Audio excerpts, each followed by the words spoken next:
ان کے لے لیتے ہیں یہ اصل میں 3 طلاقیں دی ہوں گی، تو بعض رشتہ دار جن کو دین کی ABC نہیں آتی لیکن وہ اس طرح حرام کو حلال کرنے کے چکر میں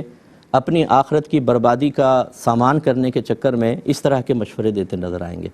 جی امام شافعی کے نزدیک 3 طلاقیں ایک ہوتی ہیں، حالانکہ ہے ہی نہیں۔ چاروں ائمہ کے نزدیک، امام اعظم، امام شافعی، امام مالک، امام احمد بن حنبل، سب کے نزدیک 3 طلاقیں 3 ہی ہوتی ہیں۔ ایک وقت میں ایک لفظ سے کہہ دیں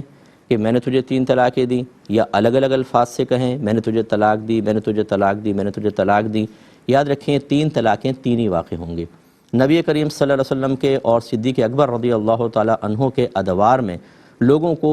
اپنی بات کو دہرانے کی عادت تھی، جس کو تاکید کرنا کہتے ہیں۔ طلاق طلاق طلاق،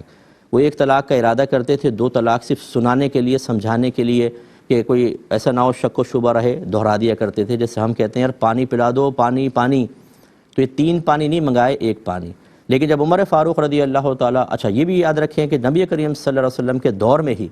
جب یہ ظاہر ہو گیا کہ 3 طلاقیں دینے کا ہی شوہر کا قصد و ارادہ تھا، تو نبی کریم صلی اللہ علیہ وسلم نے 3 طلاقیں نافذ مانی ہیں، یہ ذہن میں رکھیں۔ اب یہ جب عمر فاروق رضی اللہ تعالیٰ عنہ کا دور آیا تو وہ اسلوب کلام تبدیل ہوا، اور حضرت عمر فاروق نے غور کیا کہ اب لوگ 3 طلاقوں کا ہی ارادہ کر رہے ہیں، تاکید زیادہ نہیں کرتے ہیں، تو لہٰذا آپ نے پھر حکم دیا کہ ہم 3 طلاقوں کو 3 مانیں گے، اور تمام جو اس وقت صحابہ اس پہ متفق ہوئے۔ اب جب ایک مجتہد صحابی نے یہ فیصلہ فرمایا، اور مجتہد کو اجازت ہوتی ہے کہ وہ لوگوں کی کیفیات، ان کے عرف، ان کے ماحول، ان کی ذہنی کیفیات کے مطابق فتوے کو تبدیل کرتا رہتا ہے،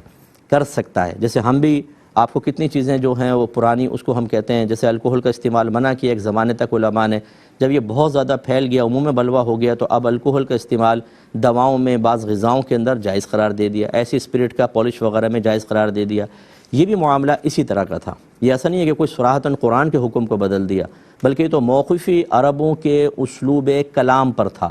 پہلے تاکید کرتے تھے، لفظ کو دہراتے تھے، پھر وہ دہرانے کی عادت ختم ہو گئی، 3 طلاق کا ارادہ ظاہر ہوا،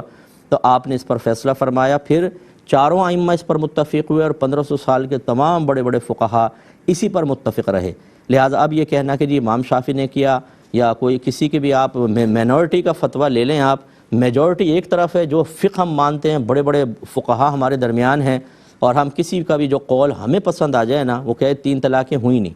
3 دے دو، 1 بھی نہیں ہوگی۔ بعض تو ایسے بھی آپ کو ملیں گے، بعض کہیں گے نہیں 1 ہو گئی ہے۔ دونوں مسئلے غلط ہیں۔ 3 طلاق کے بعد حلالہ کے بغیر آپ ساتھ نہیں رہ سکتے، یہ زنا کا دروازہ کھل جائے گا۔ اس لیے اگر وہ نہیں مانتے، اور یہ جیسے امام شافعی کے قول لے کر آ گئے، حالانکہ ان کو پتہ ہی نہیں، ان سے پوچھیں امام شافعی تھے کون، ذرا یہ تو بتاؤ، تو ان لوگوں کے، اس طرح کے لوگوں کا بھی بائک آؤٹ کریں، اور جو 3 طلاق کے بعد اپنی زوجہ کو لے کے گھر میں رہ جائے، اس سے بھی آپ بالکل بائک آؤٹ کریں، اور ان سے میل جول ترک کرنا آپ پہ